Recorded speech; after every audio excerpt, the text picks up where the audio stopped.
ধন্যবাদ এবং স্বাগত জানাই আরেকটি ভিডিওতে। আজকের ভিডিওতে কথা বলব মৃত্যু ভয় নিয়ে। মৃত্যু ভয় কেন হয়? এর থেকে মুক্তি পাওয়ার উপায় কী? আমি আছি কাউন্সেলিং সাইকোলজিস্ট আশুজ্জামান রাজু। বর্তমানে প্র্যাকটিস করছে পাইনাল মেন্টাল হেলথ কেয়ার সেন্টার, যেটি মিরপুর 2 অবস্থিত। খুবই গুরুত্বপূর্ণ আমাদের লাইফের একটি মুহূর্ত অনেক সময় যেতে পারে, অনেকের ভিতরে যায় যখন মৃত্যু ভয় হয়, যেটিকে আমরা সাইকোলজিক্যাল যে ভাষায় এটাকে বলা হয় থ্যানাটোফোবিয়া। অর্থাৎ ব্যক্তির ভিতরে এতটাই মৃত্যু ভয় যে মনে হচ্ছে যে অনেক ক্ষেত্রে মনে হয় যে আমি এখনই মারা যাচ্ছি, এখনই মরে যাব। বিভিন্ন রকমের কারণ থাকতে পারে, তবে আমার পার্সোনাল এক্সপিরিয়েন্স থেকে আমি দেখেছি যাদের ভিতরে এটি হয় তাদের ভিতরে তীব্র মানসিক চাপ বা উদ্বিগ্নতা থাকে, এবং এই মানসিক চাপ বা উদ্বিগ্নতা যখন প্রপার ওয়েতে ডিল না করা হয়, চিকিৎসা না নেওয়া হয়, তখন এটি আরও বৃদ্ধি পেতে থাকে। তখন হয়তো বা এমনও হতে পারে যে তার ভিতরে এই যে সুইসাইডাল টেন্ডেন্সি সেটিও কিন্তু গ্রো করতে পারে। তাহলে প্রথমেই কিছু বিষয় জেনে নিই যে মৃত্যু ভয়টি হওয়ার কারণ কী। এক নম্বর যে কারণটি সেটা হলো আননোন। অর্থাৎ অনেকের ভিতরে কিউরিসিটি থাকে যে মৃত্যুটি অনিশ্চিত, মৃত্যু হলে কি হবে, আমার কি কোনো দোষ করেছি যার কারণে মৃত্যু হবে, আমার মনে হয় কোনো একটা অপরাধ করে ফেলছি, তাহলে মৃত্যু হলে তো আমার অবস্থা কি হবে, তাহলে এই পৃথিবীতে আমি বেঁচে থাকতে পারছি না, মৃত্যুর পর যে জীবনটা সেখানে বা আমার কী হবে, তার চেয়ে এখনও কষ্ট যেহেতু হচ্ছে, কষ্টটাকে, মৃত্যুর যে কষ্টটাকে সেটিকে আমি গ্রহণ করি। অনেকের ভিতরে এটা থাকে। এছাড়াও মৃত্যু ভয়ের কারণ হলো লস অফ কন্ট্রোল। অর্থাৎ তার নিজের চিন্তা, অনুভূতি, আচরণের সাথে কোনো কন্ট্রোল বা নিয়ন্ত্রণ নেই। আশেপাশে যারা আছেন পরিবেশের সাথে তার নিয়ন্ত্রণ নেই, কোনো কিছু ঠিকভাবে যাচ্ছে না। অনেক ক্ষেত্রে কালচারাল অ্যান্ড রিলিজিয়াস বিলিফ খুব বড় রকমের একটা ফ্যাক্টর হিসেবে কাজ করে, যার কারণে ব্যক্তির ভিতরে মৃত্যু ভয়টি চলে আসে। ওই ব্যক্তি এই যে ধর্মীয় বা কালচারাল যে ফ্যাক্টরগুলো এতটাই তীব্রভাবে করে, তখন তার মনে হয় কোনো একটা অপরাধ সে করে ফেলেছে, বা এই যে অপরাধ বোধটি তাকে সবসময় মনে করিয়ে দেয় যে আমার মৃত্যু হবে। তখন মৃত্যু হলে কি হবে, আমার এই যে অপরাধগুলো সেগুলো শাস্তি হবে। তখন কিন্তু তাদের ভিতরে এই যে মৃত্যুর যে অ্যাংজাইটি সেটি কিন্তু হতে পারে। অনেক ক্ষেত্রে যেটা হয় এক্সিস্টেন্সিয়াল কনসার্ন। অর্থাৎ তারা লাইফের মিনিংটি বুঝতে পারে না।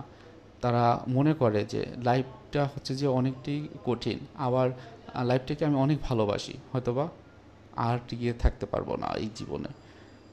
পার্সোনাল এক্সপিরিয়েন্স খুবই গুরুত্বপূর্ণ। সেটি কি, তাদের হয়তোবা সব থেকে যাকে বেশি ভালোবাসতো বা সব থেকে বেশি যে অ্যাটাচমেন্ট ছিল সে মারা গেল।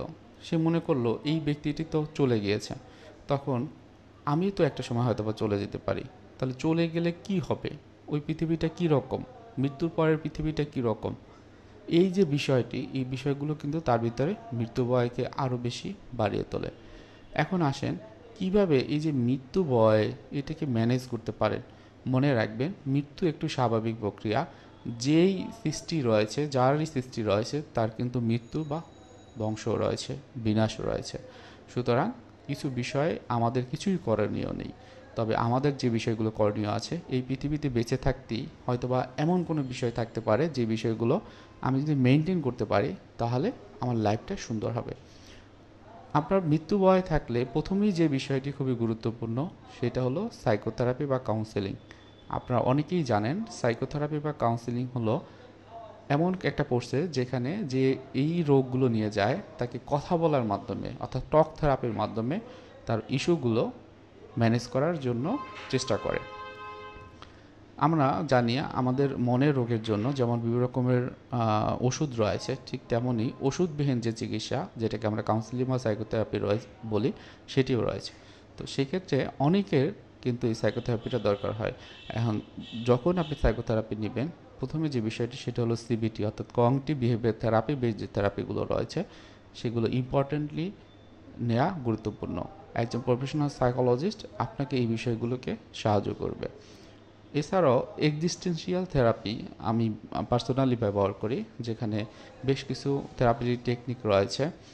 যেমন আমি যদি আপনাদের কাছে শেয়ার করি যে আমরা আমাদের লাইফটা চলমান, আমাদের লাইফে ভালো কিছু ঘটবে, খারাপ কিছু ঘটবে, আমরা ভালো খারাপ নিয়েই থাকব। তো মনে করেন একটা আপনি প্যাড নিলেন যেখানে আপনি লিখলেন, এখন কিছু কিছু বিষয় রয়েছে যেগুলো আপনার মনভূত হয়নি, তখন সেগুলোকে কি করবেন?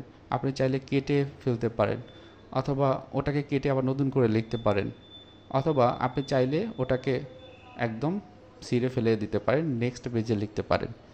মনে রাখবেন, আমাদের লাইফটাও কখনোই ভাবা যাবে না যে এটা সহজ, বরং এখানেও হয়তোবা আমি কিছু বিষয় লিখে ফেলতে পারি।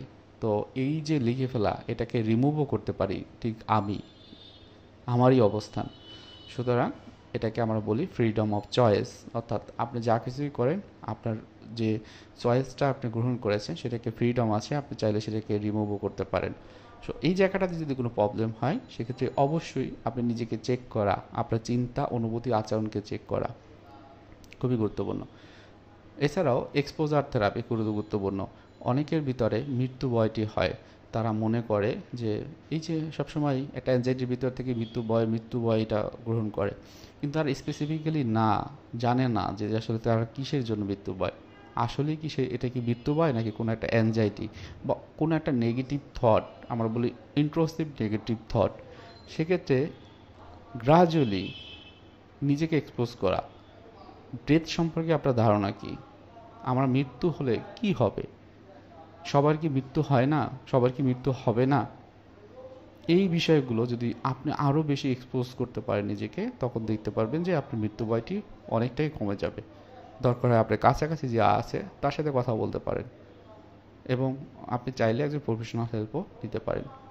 এখন আসেন যে কিছু কিছু টেকনিক আছে যেটি নিজে নিজেই করা সম্ভব।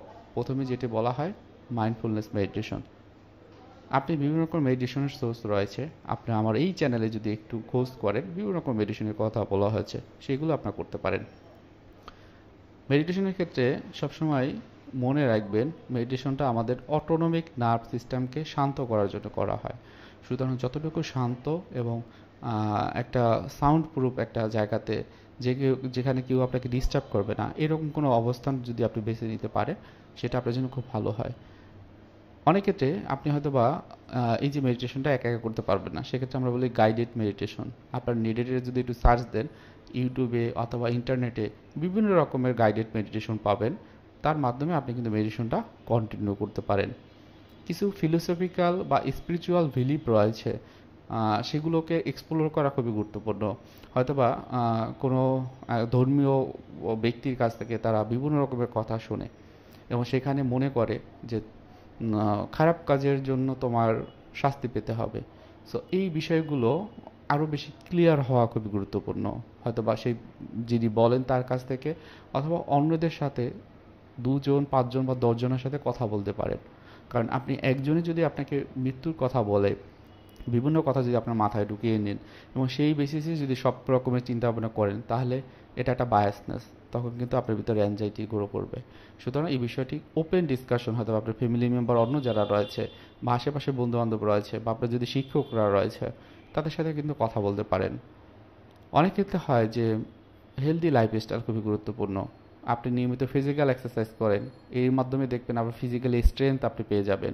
আপনি খাওয়া দাওয়ার একটা ব্যালেন্স ডায়েট করেন, প্রত্যেক বেলাতেই কিছু খাবার খান যেটা পুষ্টিকর। পর্যাপ্ত ঘুমের যে ব্যাপারটি, সেটি আপনি করতে পারেন। রাতের ঘুম রাতেই দেবেন, দিনে কখনো ঘুমানো যাবে না। যদি ঘুমাতে হয়, হালকা 10 মিনিট 20 মিনিট বা 30 মিনিট আপনি রেস্ট নিতে পারেন, কিন্তু রাতের ঘুমটা যেন হয় সেটি সবসময় খেয়াল রাখবেন। তারপর যেটা হয়, সাপোর্ট সিস্টেম খুবই ইম্পর্টেন্ট। এই বিষয়টি হয়তোবা আপনার আশেপাশে বন্ধু বান্ধব রয়েছে, তারা আপনাকে সাপোর্ট করতে পারে। একটু আগে আমি যে বললাম যে মৃত্যু ভয় নিয়ে তাদের সাথে কথা বলতে পারেন, তাদের কি এই ধরনের মৃত্যু ভয় হয় কি না, তারা মৃত্যুটাকে কিভাবে দেখে, এবং আপনার ভিতরে যদি কোনো অ্যাংজাইটি থাকে, ডেথ অ্যাংজাইটি, সেগুলোও কিন্তু তাদের কাছে শেয়ার করতে পারেন, তাদের হয় কি না সেটাও জানতে পারেন। এছাড়াও আপনার সবথেকে কাছের যে ব্যক্তি, সব থেকে কাছের ব্যক্তি যার ভিতর অনেক বেশি অ্যাটাচমেন্ট, তার সাথে কিন্তু কথা বলতে পারেন এই বিষয়গুলো, তাদের কাছ থেকে আপনি সাহায্য পেতে পারেন। এবং সবচেয়ে যে ইম্পর্টেন্ট যে বিষয়টি আমি মোটামুটি এই ভিডিওর প্রথম থেকে শেষ পর্যন্ত বোঝাতে চেয়েছি, সেটা হলো এডুকেশন অ্যান্ড প্ল্যানিং। সব কিছু একটা প্ল্যান থাকে, কিছু প্ল্যান হলো ন্যাচারাল প্ল্যান, কিছু প্ল্যান হচ্ছে যে আমাদের প্ল্যান করা থাকে। আমাদের যখন মৃত্যু আসবে, তখন অটোমেটিক্যালি আমাদের হাতে কিছুই করা থাকবে না। সুতরাং এটা নিয়ে খুব বেশি চিন্তা করলে বরং আমার এই যে বিভিন্ন রকমের শারীরিক এবং মানসিক যে সমস্যাগুলো বেড়ে যাবে। সুতরাং এগুলো ওই যে সৃষ্টিকর্তা আমাদেরকে জন্ম দিয়েছে বা আমরা আমাদেরকে পরিচালিত করছে তার উপরেই রেখে দেন। বরং সে কিছু বিষয় আপনাকে বলেছে যে আপনি যখন থাকবেন তো আপনি কী কী করবেন কী কী করবেন না সেগুলো করার চেষ্টা করুন। সাথে সাথে আপনি নিজেকে ভালো রাখার জন্য সেলফ কেয়ারের জায়গাটা তৈরি করার জন্য যা কিছু করার সেগুলো করুন। তাহলেই দেখবেন আপনি আপনার লাইফে সফল হবেন, ভালো থাকবেন। আপনার মাধ্যমে আরও 2, 4, 10 জন ভালো থাকবে, 10টি ফ্যামিলি ভালো থাকবে। সবার জন্য শুভকামনা, ভালো থাকবেন। চ্যানেলটি যদি নতুন হয়ে থাকেন চ্যানেলটি সাবস্ক্রাইব করে রাখবেন। আসসালামু আলাইকুম।